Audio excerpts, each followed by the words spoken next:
আমি মাননীয় প্রধানমন্ত্রীকে ধন্যবাদ জানাতে চাই।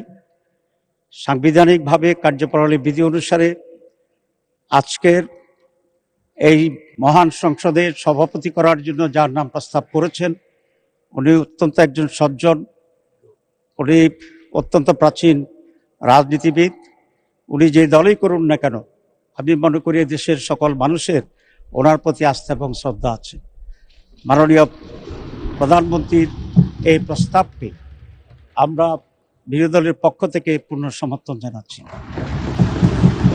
তবে এটা আরও খুব ভালো হতো যদি মাননীয় প্রধানমন্ত্রী বা তার প্রতিনিধি এই বিষয়ে বিরোধী দলের সাথে একটু আলোচনা করতেন। আমরা অবশ্যই তখনও এটাকে গ্রহণ করতাম অত্যন্ত আনন্দিত চিত্তে। তো আমি আশা করি আগামীতে এই ধরনের যে সমস্ত বিষয় আসবে আলোচনা করা সম্ভব।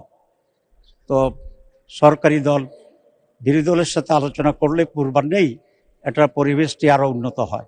আমি সেই আশাবাদ ব্যক্ত করে এবং এই সিদ্ধান্তের প্রতি আমি আবারও প্রশংসা করি এবং মাননীয় সভাপতি, ওনার বাড়ি কুমিল্লা, আমার বাড়িও বোধহয় তার কাছাকাছি, সেই জন্য I have an special affiliation ওনার সাথে আছে। সব মিলিয়ে অত্যন্ত আনন্দ চিত্তে সমর্থন পুনঃ ব্যক্ত করে ধন্যবাদ জানিয়ে শেষ করছি। আল্লাহ হাফেজ।